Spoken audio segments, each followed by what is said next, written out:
I was still I felt disconnected with the actual work on the ground, and I didn't feel very fulfilled doing it. And I felt also maybe I wasn't meant to be, or I really didn't enjoy the experience in such big organization that could be full of bureaucracy. Although I do believe that they're creating impacts, but after spending a few years in Bain and get used to all of the fast-paced lifestyle or like working style, I think the work style in the such big organization, nonprofit organization, didn't really fit me well. So then I started thinking, okay, then now what should I do with my life? Like, I'm not sure what I really truly want.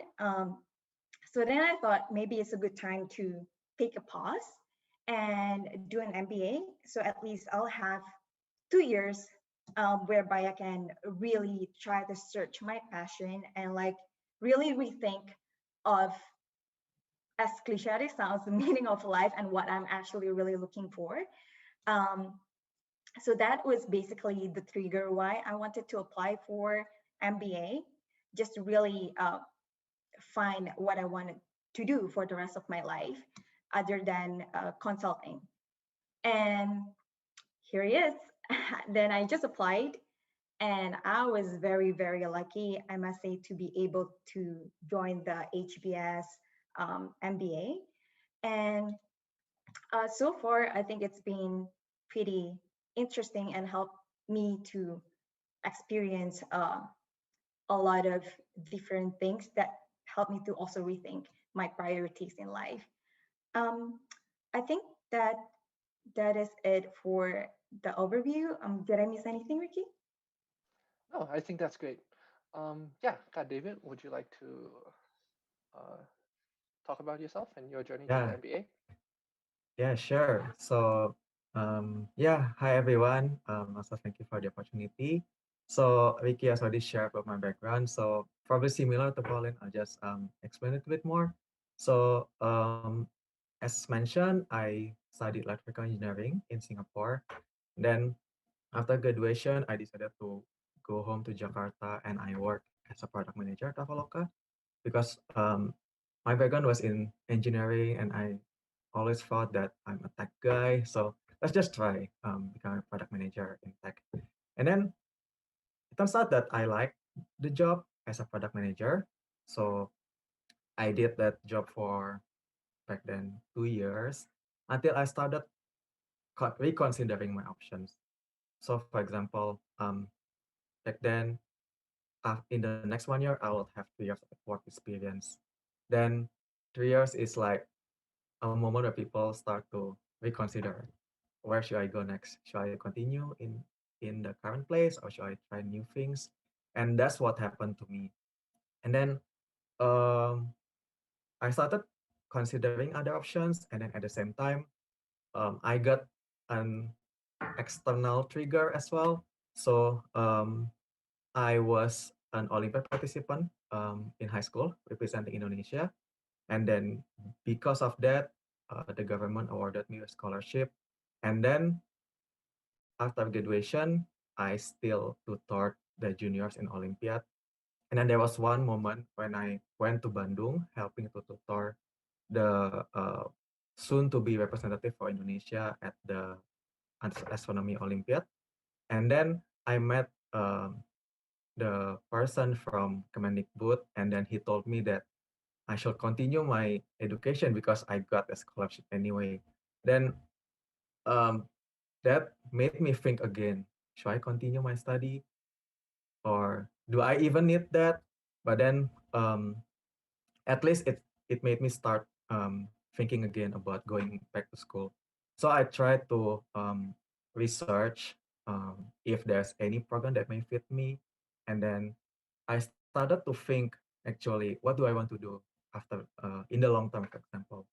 And then I had a similar thought as Pauline. So it's like I like the work that I did at Traveloka. I felt that I made an impact, but was it the impact that I wanted to make? So I felt that okay, I help people, for example, buying flight tickets, but was it the one that I want to do?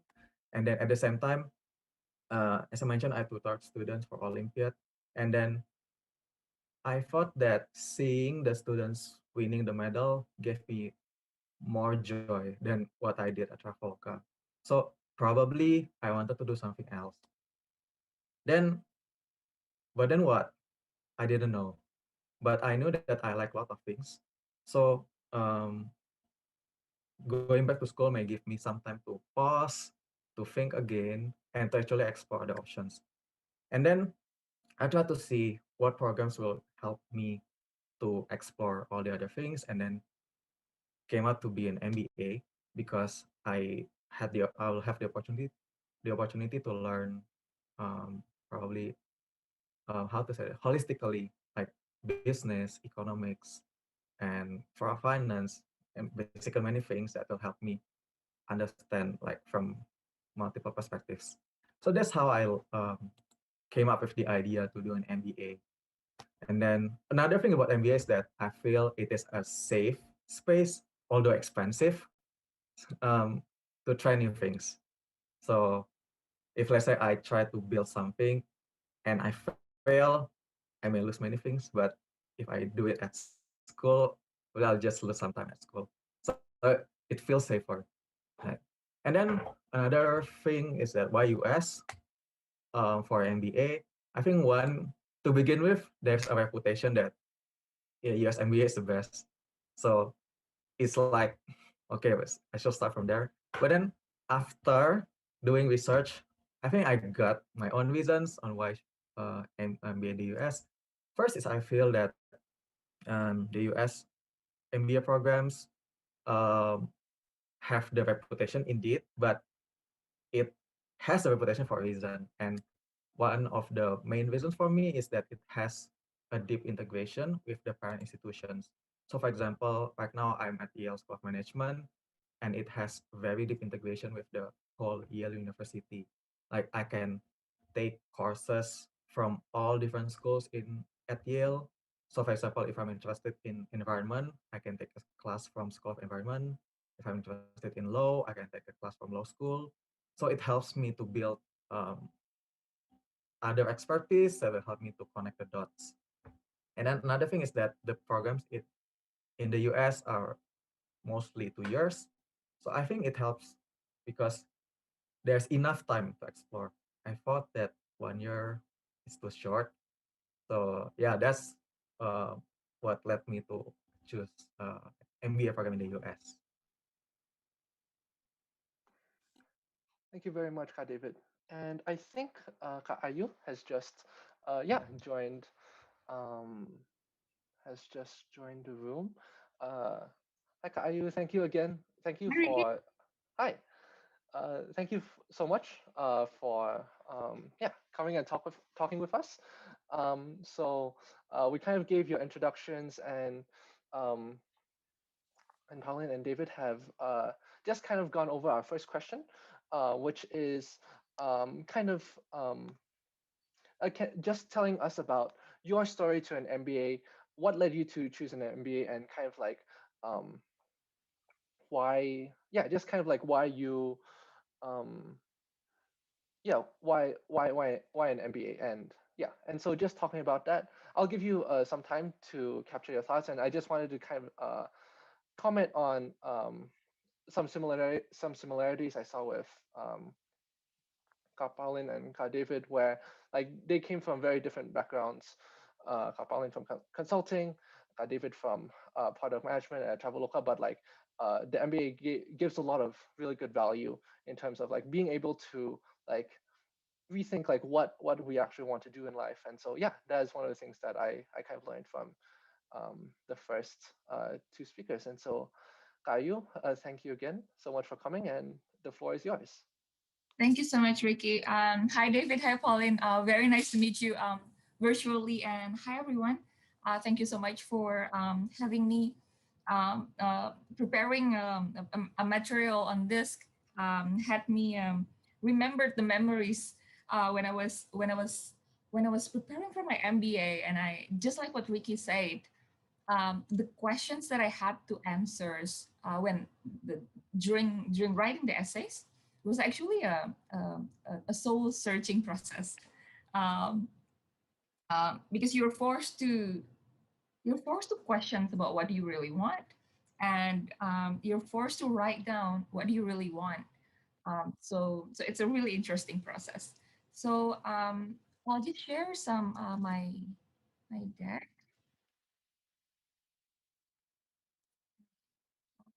All Yes, sorry, give me a right. second. Ricky, please let me know if you can see my screen. Yeah. Yes, we can see your screen. All right. So I'm gonna share some stories. I'm sure Ricky has mentioned about this earlier, but I don't know if there was any Erlanga graduates here. If yes, hi. Yes, this is I studied in the US. I took some courses in the UK and Australia as well. I worked in Procter and Gamble, and the next one is basically to just show you how diverse my career path has been. And this is to show that there is no single right approach or the right background prior to MBA and after MBA. So I worked in Procter and Gamble in Singapore, and then I became a primary school teacher in the remote island of Indonesia. And then I worked at the Office of the President just during Pak SBY's time. And then after MBA, I actually joined McKinsey, and then um, I joined Pak Ahok's team. I was one of his staffs when he was the governor of Jakarta. Joined Indika Foundation, and now the staff of Pak Jokowi. And these are all the organizations that have started. So there is no single right path for MBA. On the personal side, I like mindfulness meditations. I actually picked up improvisational comedy when I was in the US. I studied improv comedy for 2 years when I was in the US, and that was definitely one of my highlights. I like music, piano, guitar, violin. I do yoga. I like plants, and I do scuba. I had fun scuba diving in different parts of the U.S. when I was there. So three things. This is what Ricky asked: why MBA and why Duke and why Fulbright? So the first one is I started. So a friend of mine taught me this framework, and this is an interesting framework because MBA is not for everyone, right? um, and just like even like going for higher education is not for everyone. So I think we need to be really really sure because this is a huge chunk of our time, uh, and even preparing it, and if you're paying it for yourself, then this is a huge chunk of your money. So you want to make sure that whatever the things that you're investing in this is actually the right thing to do. So I have this. Feel free to capture it, screen capture it, or take a picture of this. So I write down a table like this. So what was my S1? What did I work? Where did I work before? What is my S2? What is my short-term plan? And what is my long-term plan? Remember when I was filling up this table, I was already working, but I haven't decided whether I want to go to for master's degree or not. Right. So I worked immediately after my S1. So the first row, we write down the what, and the second row was actually the skills. So the skills, what we've learned, and the skills that we need. And how do we fill this table up? It's not in sequence. It's not from left to right, but there are some particular sequence that we have to go through. So the first one is basically to write down the first two, right? Because this is fact. What is my S1 and what was my work? So my S1 was I was studying in economics in London. What did I learn? I learned about basic management. I learned about basic accounting. And then at my work, I worked at Procter& and Gamble, and then I worked at market research and gathering consumer insights. So that one I know. And after this, sometimes you think that, oh, that I've worked for whatever, 2, 3, 4, in my case, 5 years, and then I want to go for an MBA. Don't do that because writing this table, filling up this table, it is important for us to figure out what is our long-term plan first. Right. And of course, we can reiterate later on, but write down what is your long term plan first. At that time, and of course, this is not true anymore. You guys seen where I landed up. This is not what I'm doing right now, which is okay, right?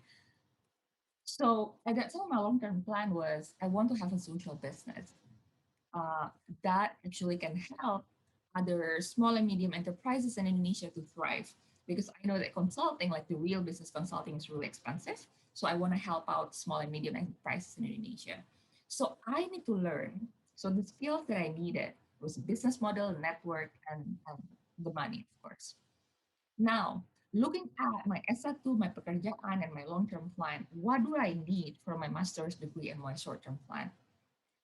What is the gap that is missing for me to get there? What is the skills that is missing that I need to get for me to be able to do my long-term plan well? And you will see that my S2 and my short-term plan will be very different if my long-term plan is different. For example, if my long-term plan is to become a CEO of whatever, uh, uh, uh, a Traveloka, for example, or if my long-term plan is to become a partner in a consulting company, or if my long-term plan is actually to become the minister, and then all of these are going to be really different. So start with the end in mind and then fill up the gaps. And I've decided that at that time, my long-term plan was to have a social business. So it was making sense for me at that time to take my S2 in MBA social entrepreneurship. Therefore, I will learn about social entrepreneurship. And therefore, after my MBA, I plan to work in a social business so that I can build network in social business. This is something that I did not have in my previous career and my previous life. Okay. And I will move on to the why Duke, right? So I actually draw the circles when I was thinking about why Duke. I applied to so many different schools. I think I applied to like 7 or 9 schools. Why? Because I wasn't sure, because my career trajectory was not usual. So I did not know whether I was the right candidate for MBA. So I was sort of casting my net wide, right?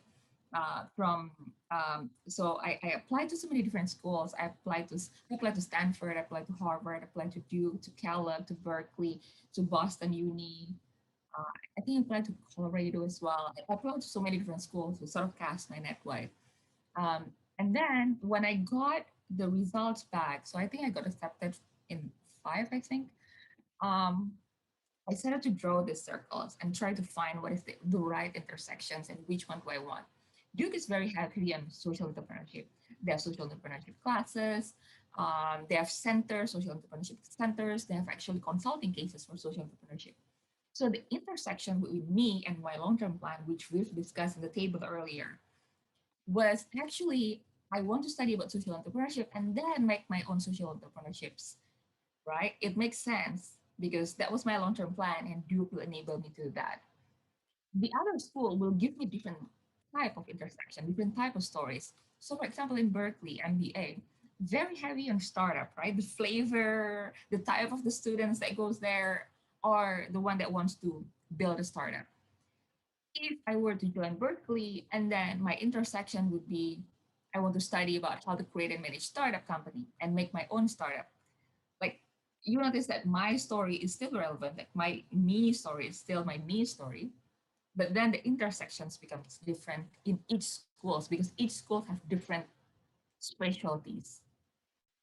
I also applied to Boston Uni, and Boston Uni is very heavy on education. I was actually planning to take some classes on education because we can actually take classes in different faculties, right? So I plan to take education classes because now I will learn about how to educate other people, other small and medium enterprises owners as part of my social enterprise business. So, and then like looking at all of this, I realized that Duke is the most making sense intersections. And also there's very important is actually talking to the alumni.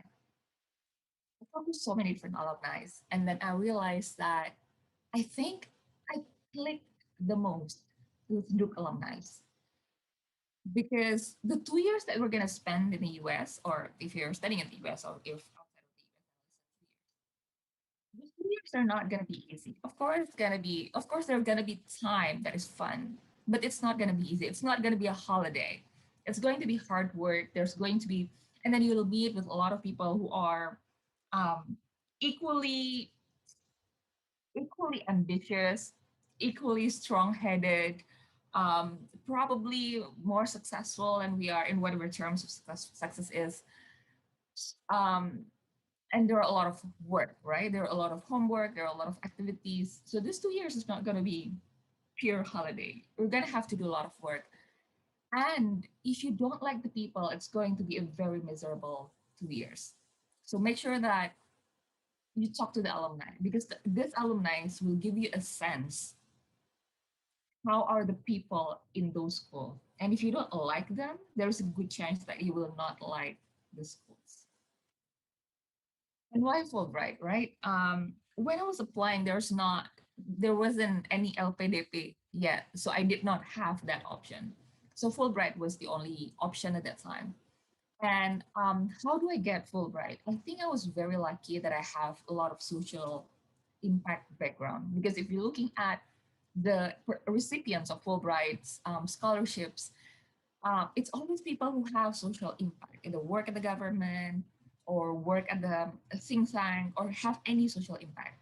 I'm very lucky, even though I've worked in corporate before, but I have a social impact.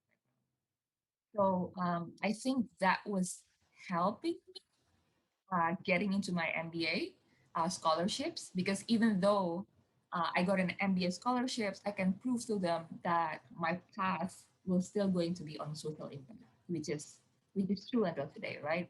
I decided not to join consulting. I decided not to join any other corporations, but I still decided to join foundation. I work for the government. Today. And then what is another huge help is actually I got Keller scholarship from the school. So Keller is one of the first dean, I think, of the Fuqua Business School. I got it. I got it without applying. So this is a merit-based scholarship, and this is also a huge reason why I chose Duke. Right? This is not just I felt that Duke is the right school for me, but Duke also felt that I'm the right student for them, because they invested so much in them. By the way, Color Scholars is actually full tuition. So full tuition for my MBA, so that I can use my Fulbright scholarship to fund my living cost. Because Fulbright scholarship, there is a cap. Fulbright scholarship is not based on cost. And I also take a little bit of loan because I wanted to study abroad in the UK at that time. So that's all, guys. That's all I have. And this is a picture of me doing improv comedy. Thank you. Thank you very much, Kak Ayu. I think, yeah, it's really interesting to see how, yeah, how you thought about your MBA, and how it is, it is also not just like, it's not just, of course, it is like David said, the US has a lot of a lot of schools in the US have prestigious MBA programs, but it's also making sure that the connection between you and the business school is correct. And yeah, and so just kind of going on to the next question, Ayu has already touched on how she was able to fund her MBA, which is through Fulbright, and we are also very lucky that David and Pauline also have a very unique uh, very unique ways of getting of yeah, just approaching their MBA. So David, as I mentioned, um, has went to LPDP. Kapalin also went to Bain, and so yeah, just kind of just yeah, would love to Kapalin and David just to um, yeah, just hear your experiences about it. How did you find and apply for these opportunities, and do you have any tips um, for other people who are looking to pursue an MBA? Okay, I think I can take it first. So yeah, as I said, I'm funded by LPDP, and to be specific, LPDP has several paths. So there are regular, and then there are, probably we can call it afirmasi, and then in afirmasi there are also different subgroups. So there are beasiswa Indonesia Timur, for example, for those from the eastern part of Indonesia, and there are those from TNI Polri and others. And then for me, I am in the subgroup of afirmasi as well. So to be specific, Olimpiade Sains Internasional So this is a scholarship for those who already represented Indonesia at the international level. And then I applied with the same procedures actually, just that I have this subgroup only as the difference. And then the only difference with the regulars are just that I have to submit the recommendation from the Ministry of Education because they are the ones taking care of me when I was participating in the Olympiad. And then the process was the same. Like um, I need to submit my proposal for study. I need to submit a recommendation.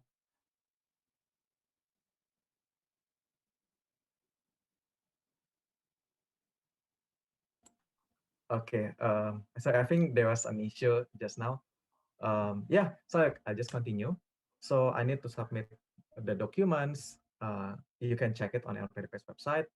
And then after that, if I pass the administration phase, then I will be invited to do the computer-based test where I'll have to do the, how to say that, probably test potensi academic, TPA, and on the spot essays.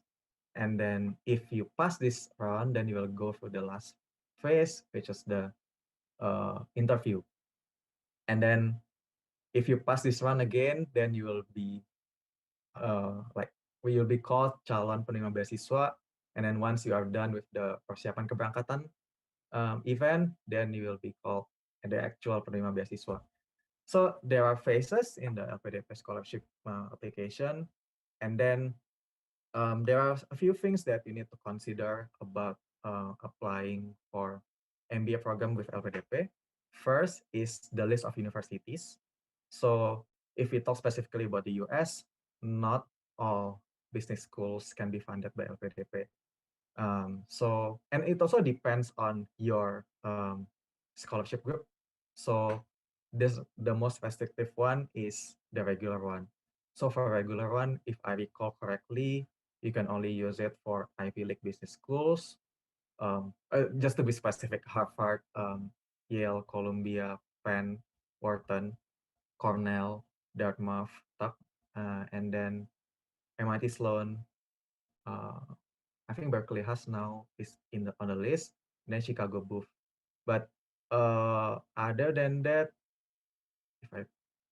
if you are if you're eligible for afirmasi, then you will have more options. For example, Northwestern Kellogg and other schools. So you need to check if your target schools are on LPDP's list for MBA, because not all schools are included. And then the second one is that MBA is expensive, so you need to justify to LPDP why all the money is worth it. So in the proposal, you should mention your long-term goals and then make it specific and I would say foolproof. So I think one framework that I always use when I answer such a question is that why you take this path and not else. So this not else part will help you to make your argument foolproof. And then another thing that I will recommend about LPDP is that be aware of the recent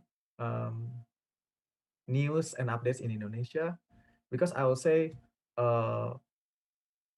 in terms of TPA, you just have to prepare like the normal test. The same thing for on-the-spot essay. But for interview, aside from the typical behavior interview, you have to conduct the second interview, which is talking more about your motivations, your view upon Indonesia, and then you need to convince that you will come home after graduation. And then on this interview, you'll be asked your view on many news that are happening in Indonesia. And you have to give your view. So that means you have to know what's happening. So, and I think that's really important because it shows probably how much you care about the country. Yeah, since this is funded by the government, then you need to show that you care about it as well, right? So yeah, I think that's all that I can say about the PDP. But probably feel free to add to ask later on.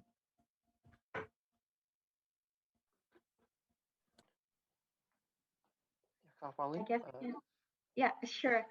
Mine is actually much more straightforward because I'm sponsored by my company. Um, I think basically the three big consulting companies, being BCG, McKinsey, usually offer this sponsorship for its employee who actually want to take MBA.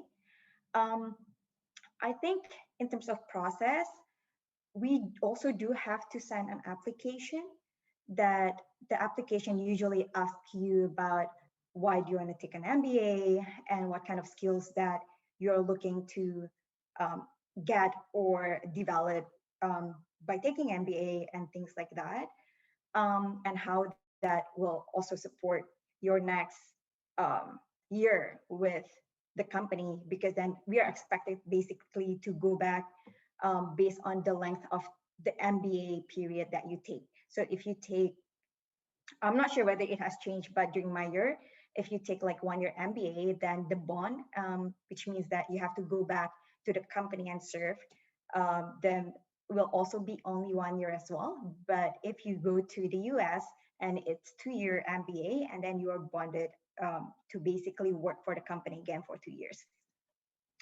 And in terms of limitation, I think usually um, they also highlight the top 10 universities. I think the choice of universities also matter in terms of um, the decision whether or not you'll be able to get that. And usually your application will be reviewed by the entire leadership team. Basically, that's why I think one of the few things that you need to consider if you want to get the sponsorship from your company is that I think it's quite important to um, build a good relationship with the leadership team as well, to ensure that you have supporters that believe in your potential, that will actually fight for you and vouch why you are a good candidate to be sponsored by your company. Basically, just ensure in the first few years, because usually people will apply either in the second year or third year after you join the company. And then we just have to ensure that during those years, even sometimes when it can be tough after right out of university, you don't really know what you're doing, but you always have to ensure that you have a good attitude, because I think that's the most important, that you maintain a good review throughout the years that you're with the company, because usually if there are any issues with your review, you have less chance or less potential to get sponsored by them. And I think in terms of what you need to consider, um, there is an upside and a downside as well, I think, by taking a sponsorship from your company. Because as I mentioned, one of the reasons why I wanted to take MBA was to kind of like take a pause and rethink of what I want to do. Unfortunately, now I kind of have to think about the long term, as Ayu said, more than the shorter term, because I am technically bonded to go back to Bain for about 2 years. It doesn't necessarily mean that you can never break it if you want to, because I talked to a lot of my friends who also take this sponsorship. And usually after the first year, you started thinking, should I break this sponsorship? And basically by breaking, meaning like you have to pay a quite significant amount of penalty on top of how much your course will cost, which is quite a bit. So if you're quite sure that you don't like the job that you're doing, for example, for me, if you really don't like consulting and you want to use the MBA to change a job, then maybe the sponsorship will not be something that you want. Then you should probably try to get financial aid from the school. For example, Harvard actually gives quite a lot of opportunities for financial aid, and also maybe try other scholarships like LPDP. But on the flip side, it's actually also pretty good insurance if you are on the list the less risky, or like maybe a more risk averse in terms of personality, which is maybe like me, because essentially, like if something happens in the world, like now COVID, that it's tougher to, for example, getting a job that you want, it does have the insurance benefit in that you always can go back to that, and 2 years is not that long, and definitely within 2 years you are also going to still grow, and in terms of you're going, if it's consulting, you're still going to be exposed with a lot of different industries that may not be that bad because that you're still growing. So I think it's worth considering those things before you decide whether or not you want to take a sponsorship from your company. Thank you very much.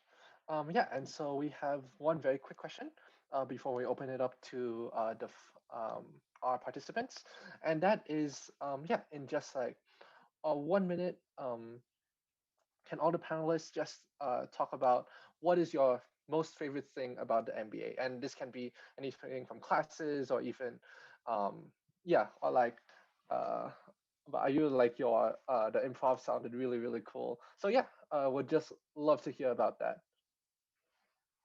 What was the question with you? What was the most? What's your favorite part about your MBA experience? My favorite part. Okay. Mm. I guess I can go first. It okay. When I was going through it, it wasn't my favorite part. But now looking back, it was one of the most defining part of my MBA.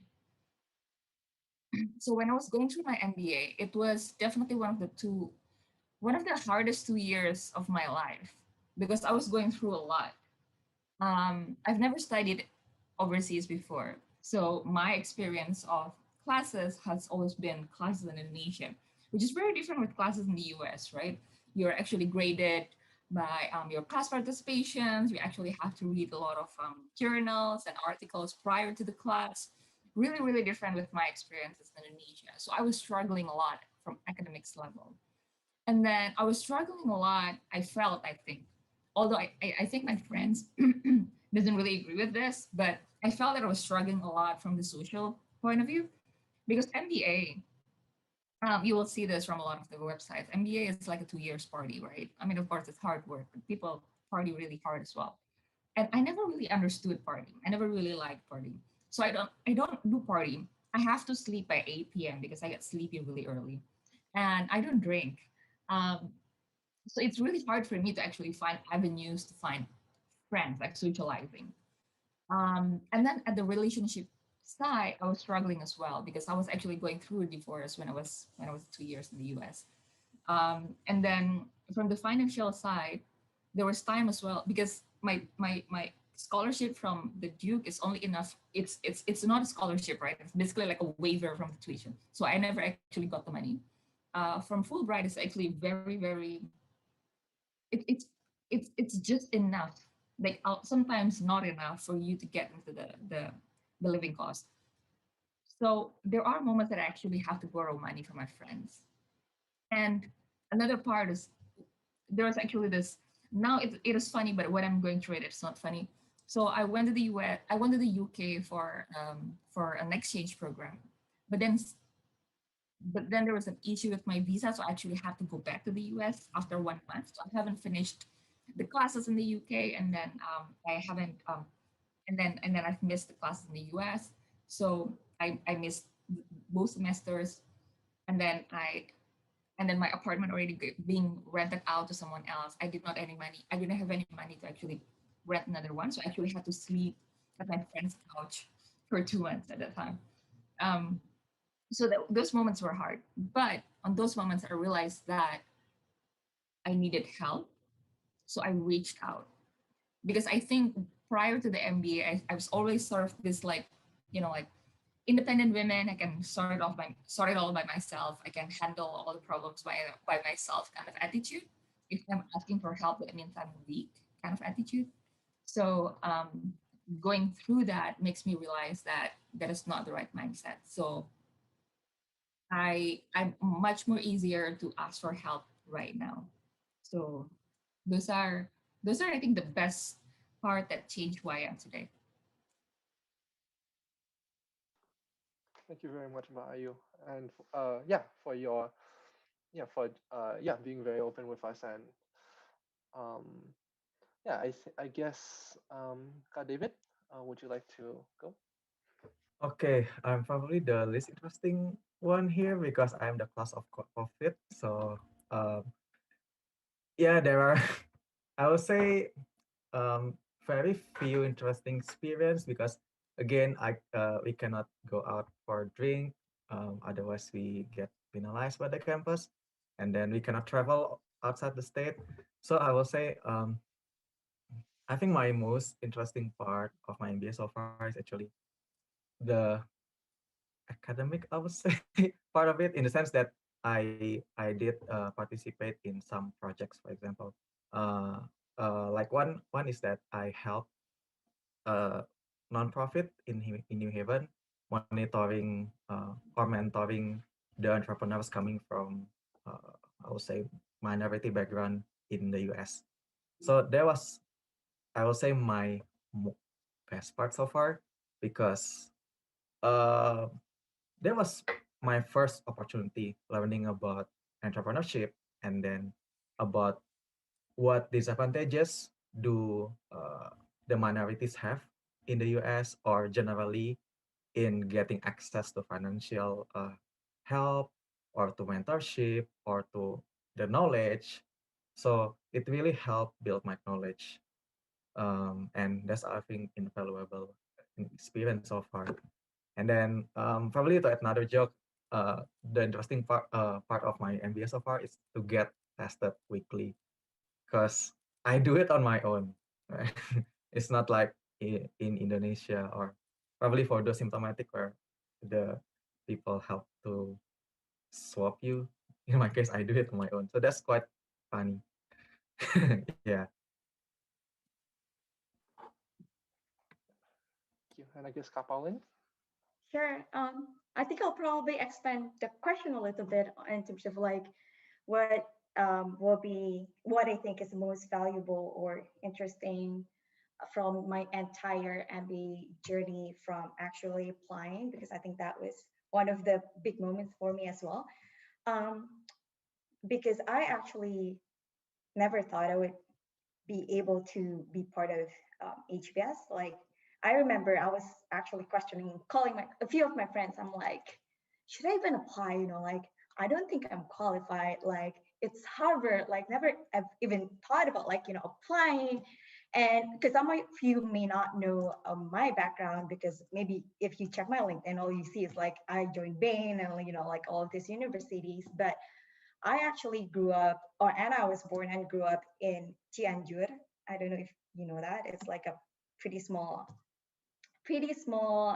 city. I still call it a city, although some of them say it's a village.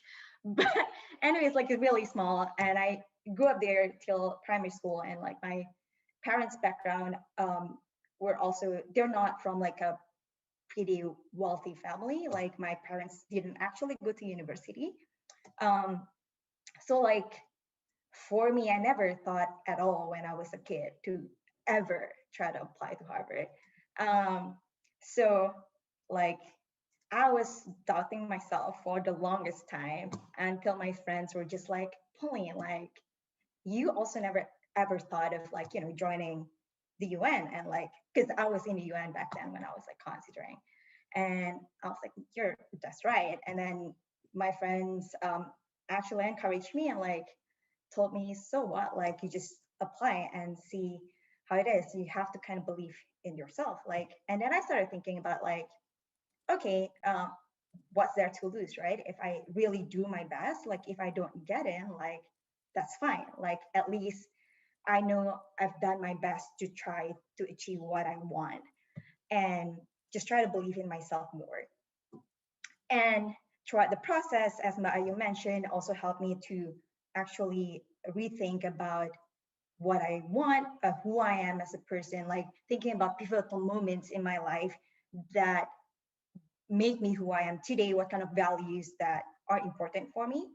Um, And then out of the blue, I got this email and saying, hey, congratulations, you're accepted to be part of the HBS. So I guess I just want to share this to encourage everyone who's listening today that like, never really underestimate what you think you can do. Just try to keep pushing and like, just keep doing your best in everything. And like, don't tell yourself, because I think sometimes, at least for me, and I'm still guilty about this, like even now, like don't kind of like put a limit on yourself and tell yourself that you can't do it just because you think you're not good enough. Just remind yourself that like as long as you do your best, like that is the most important, and you never know what's going to happen to you. So yeah, so that was, I think, the first moment that I was like, okay, this is like a good reminder to myself. And being an HBS, of course, again, I was reminded of that the first year. I maybe had like imposter syndrome because so many people who got accepted in HBS, they had a great experience. And when I started comparing myself against them and like, oh my God, like they're from Princeton University or like, you know, all of those, and like they did amazing things. They had like their own startup when they were like 15 or something like that. And I'm like, what am I doing with my life? And I started feeling that again for the first few months. And I was just like feeling low again, but taking that time to maybe reflect, and and then I told myself, well, but I'm actually here and some people believe in me that I can do this. So then I regained my confidence, and then my view started changing in terms of like what I can do and what I want to.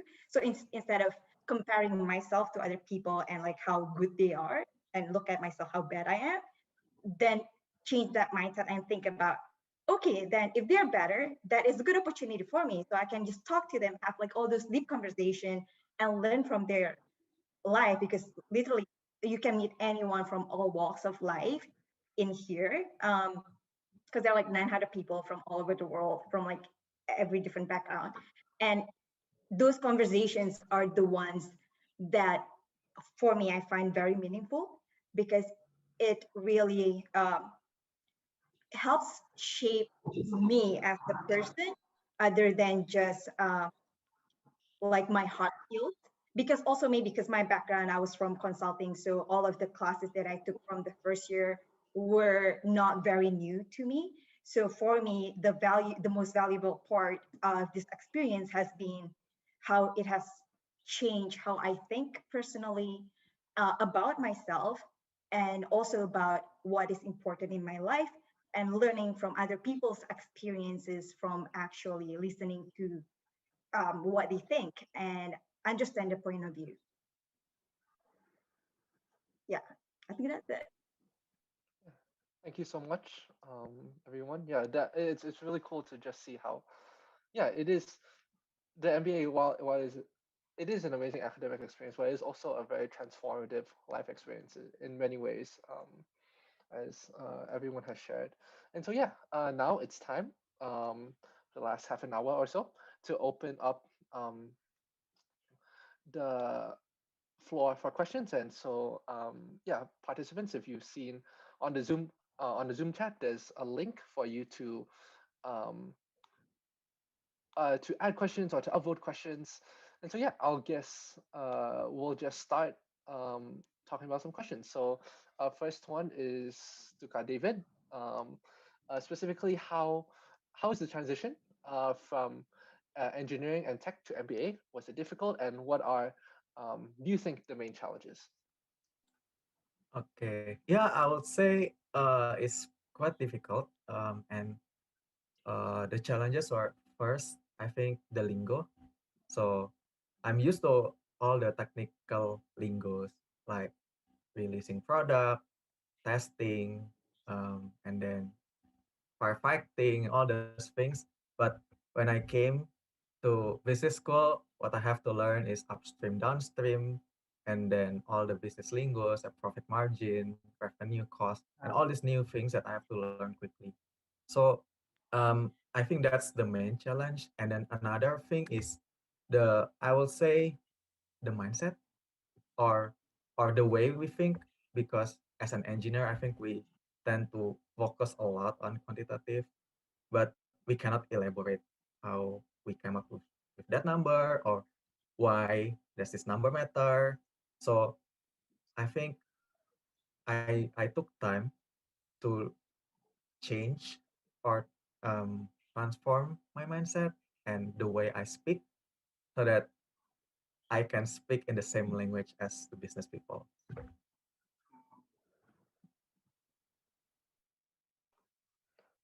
Thank you very much. Yeah, and the next question is to Kak Pauline, specifically on your experience at Bain, um, and specifically just like yeah, some of our audience members are just curious, yeah, what the work environment is like, particularly working at a top consulting company such as Bain and Co. Yes, sorry, I heard something, but I think it's maybe just me. So my experience in Bain, I found it very, very useful and exciting. I think despite of all of the long hours, if you ask me whether I would have chosen a different job for my first job, maybe I wouldn't change it. Why? Because first, um, I wasn't sure what kind of industries I like or what kind of functions I like. When after I graduated from university, I didn't really feel like, oh, I love marketing or like I love strategy. So consulting actually gave me that opportunity to get a sense of different parts of the business, because then it really depends on the projects that you get as well, not just different parts of the business, but you also have the opportunity to get exposure to different types of industries, because I did everything from helping private equity company to like do due diligence for a potential investment, did something in telecom, also what else did I do, finance, CPG companies. So I had a little bit of understanding across the industries. And what I like specifically about the big companies or the the opportunity to travel, actually, because for me at the first few years, it was really exciting because I shared with you guys that I really love the different culture and meeting people from like different backgrounds. So being able to work, or at least had the opportunity to work across different countries, I found it very valuable, because with them, the most interesting one, I actually had the opportunity to work in Qatar, in the Middle East for about 5 months. I never ever like thought of visiting Qatar, right? But it was very an eye-opening to be there and see the different cultures. So I really like that opportunity. Um, but of course, it's not always roses in this consulting companies, because you do have to put in a lot of effort. Um, I remember my first project, I actually had to stay up until like 3, 4 a.m. every single day for like 2 months. And after getting 8 hours of sleep minimum in Melbourne University and like having 4 hours of sleep or less, and actually work throughout the day, it was really tough. Um, but again, I think it also built you to train to be to have more perseverance like in your life, which I think it's also good looking back, but it could be very challenging when you do that. I think high level, maybe just that. And for Bain specifically, because I can only speak about Bain, like I do actually like the culture a lot, because for me, a team like who I'm working with is very important. I think aligned with Ayu, who you are going to school with is very important. For me, who I'm working with is also very important. And I feel that all of the people that I've worked with so far in Bain, most of them are very supportive, and very open. And they're actually, I would consider them my friends instead of my colleagues, because we actually do hang out outside working hours, which means that we don't get sick of each other that much. So that was very important for me. And that's why I actually did enjoy my experience with Bain and Company. Thank you very much, Kapalin. And yeah, I also just wanted to ask a question just for all the speakers. And I know, but Ayu, you already talked a bit about why Duke, but just to all, and you can elaborate more if you would like to do so. But I guess just for all the speakers, why did you choose your specific school for your MBA? And this is for anyone to start. Feel free. Okay, I can take it first. So I think Ayu also shared which schools did she apply to. And in my case, I applied to 3 schools, Stanford, MIT Sloan, and Yale. And then, yeah, to be honest, I got only Yale. So I didn't have to choose because I only had one. But probably to answer the question, why did I choose these 3 schools? I think it boils down to one point related to what I want to do. So I mentioned earlier that I wanted to make social impact, but I'm not sure where it will be. But I just think what schools would offer me the opportunity to do that, which schools have the resources to do that, and um, whether the student body, I'll say, have in the experience where I can learn from. And I think based on these factors, I'll say these 3 schools have the edge on social impact. And then probably specifically about my school right now, Yale, I think it's like well known as the nonprofit school. So I think most people who wants to make social impact will probably at least consider Yale. And that's my case as well.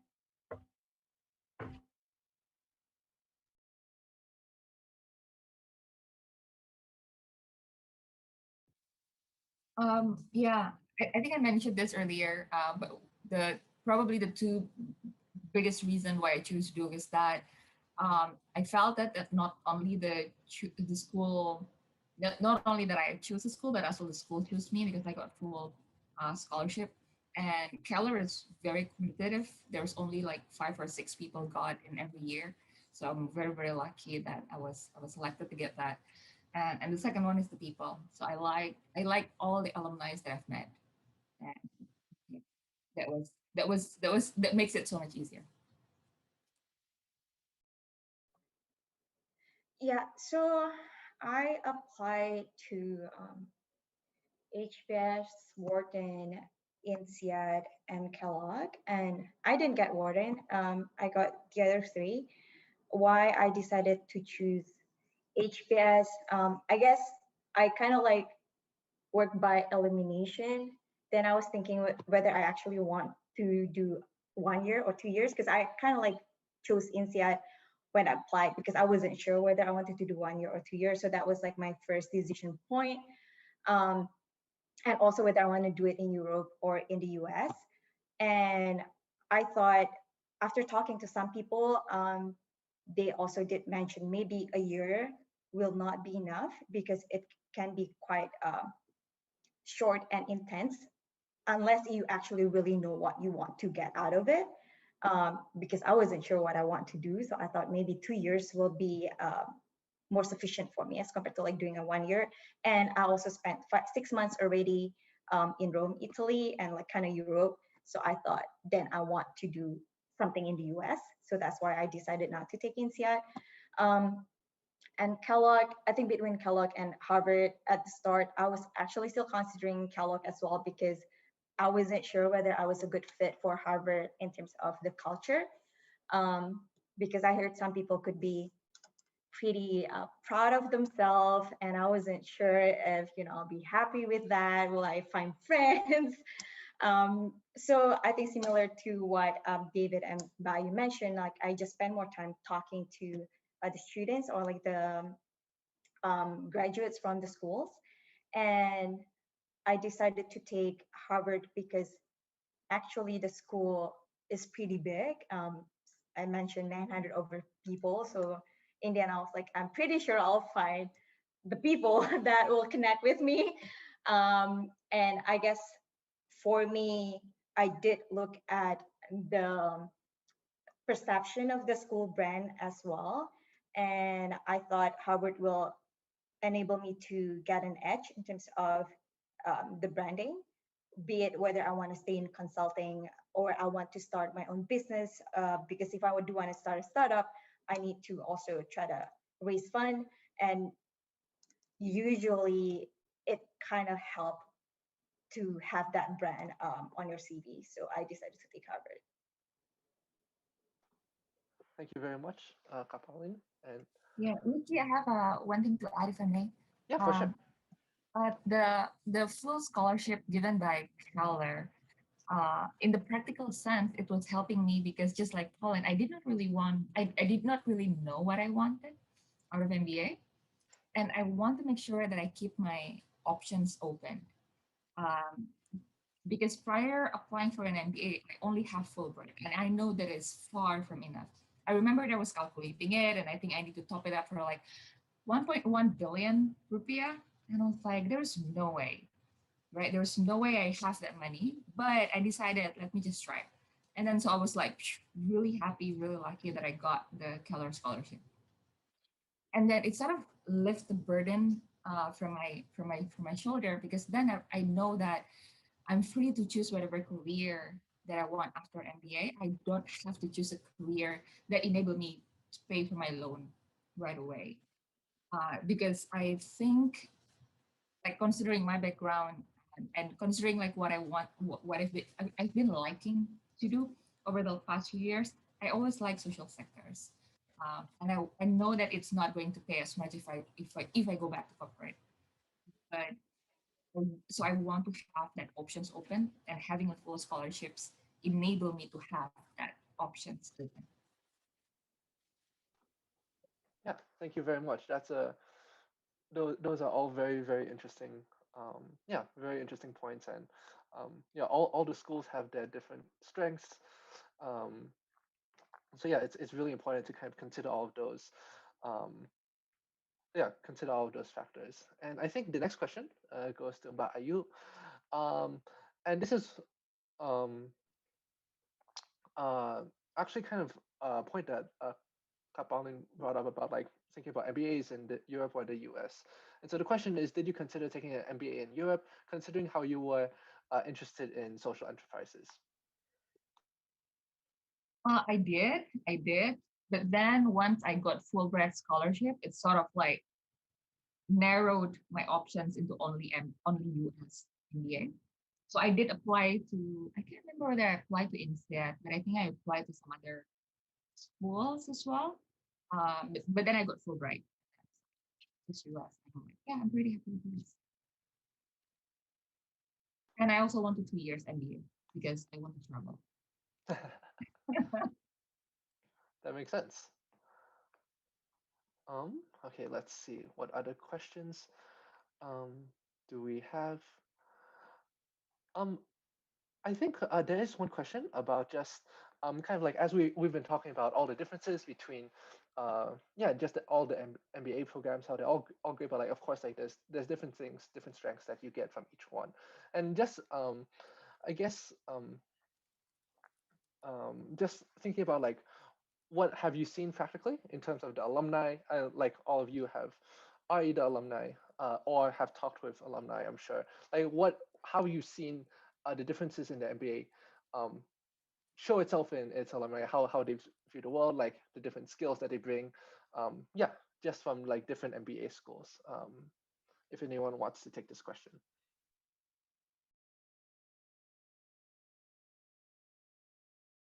Vicky, could you repeat the question again? Just want to make sure I understood that correctly. Yeah. So just kind of like, do you have any of you seen differences between like I guess between the alumni of different schools, I guess like how they approach businesses or like how yeah just how the differences in schools result in yeah differences in like how the alumni approach things, like what they're interested in, etc., etc.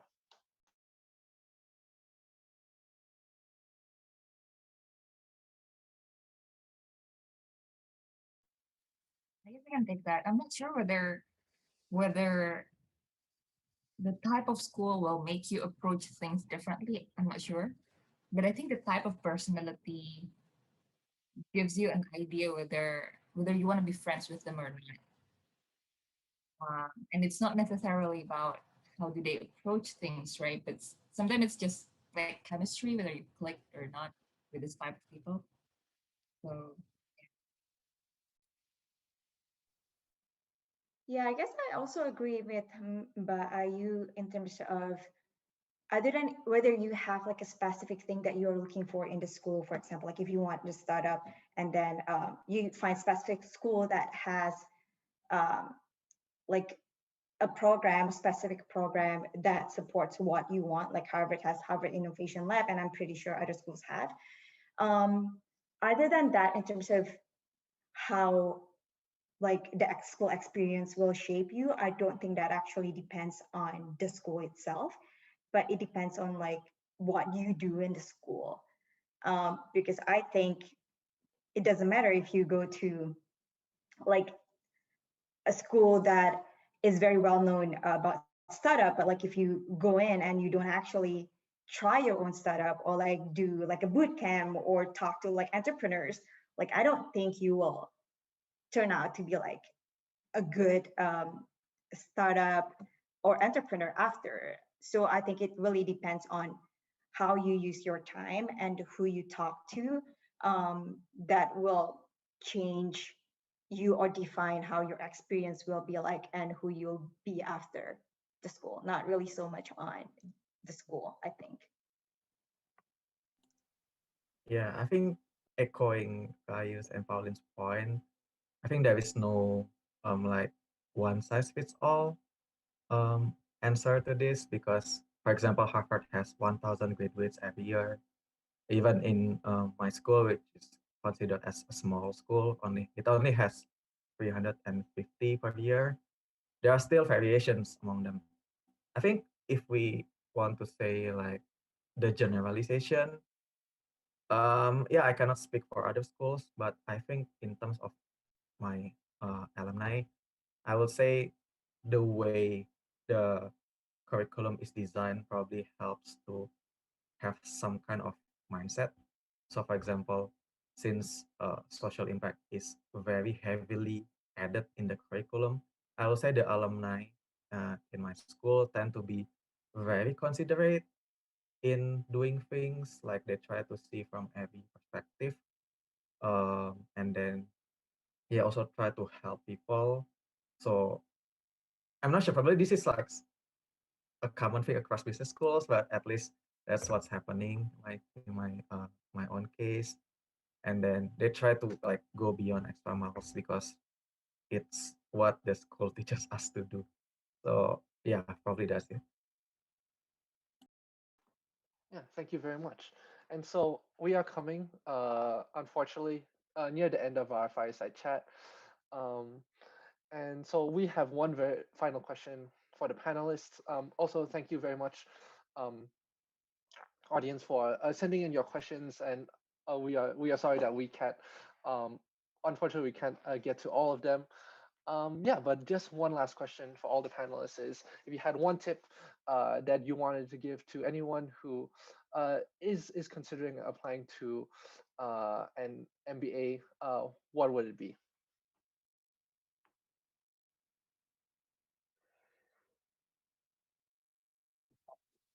I can go first because I just had this question a couple of days ago from one of my friends also applying for MBA. Is MBA can be a very transformative journey.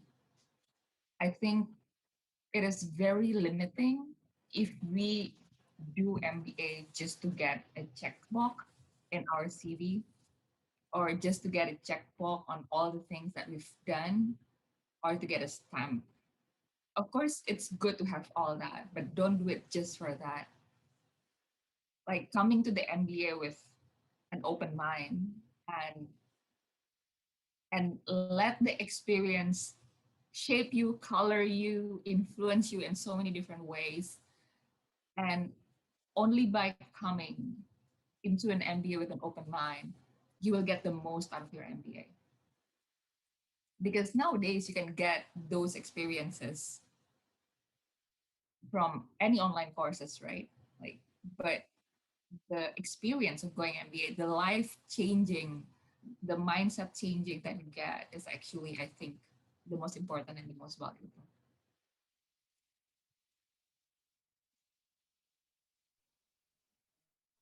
Yeah, I guess for me, beside believing in yourself, because I brought up that point before, um, is maybe quite similar to Mbak Ayu, more on really thinking of the why you want to do it and be very clear on that. And actually, when you get accepted, um, maybe take time, I don't know, monthly or bi-weekly to actually reflect and rethink about whether you have kind of like do things that help you to achieve the why that you want before you apply.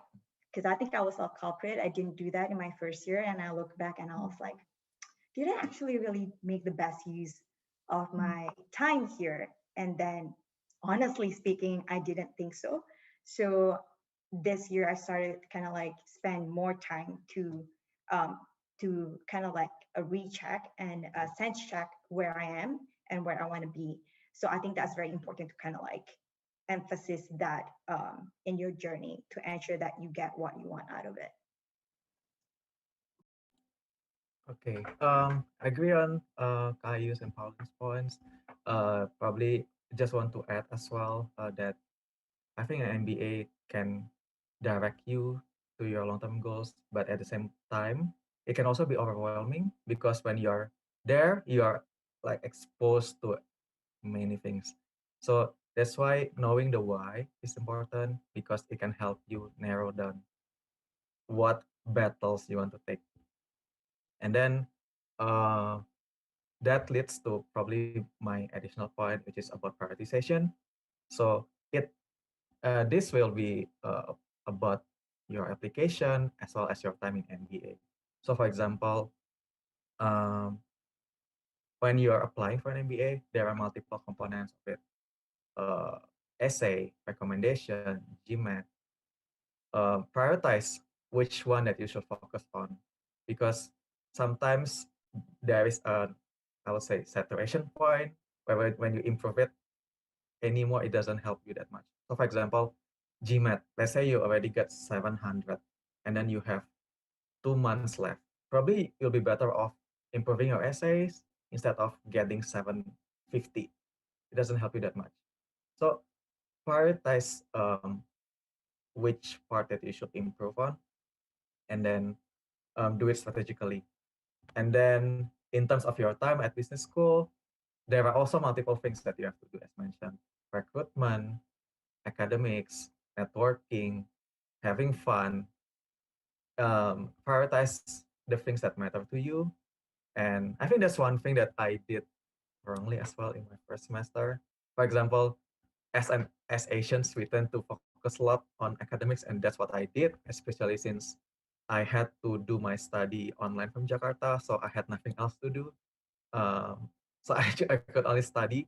But then after I got all my good results, then I start to think like, then what? I got these good grades, but it didn't matter anyway because multiple schools have the grade non-disclosure policy. So getting good grades don't actually matter because the companies that see that you are from Harvard, you're from Yale, you're from Duke. That's enough. Then after that, I start to think, then what else that matter? Okay, recruitment. Um, I shouldn't sacrifice recruitment just so that I can get good grades, right? Or I shouldn't sacrifice networking, getting to know more people, because that's the value of MBA.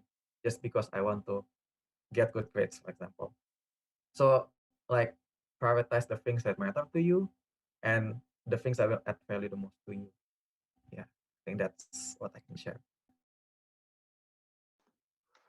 Thank you very much. And I guess, yeah, I think like personally, I've learned a lot from this session.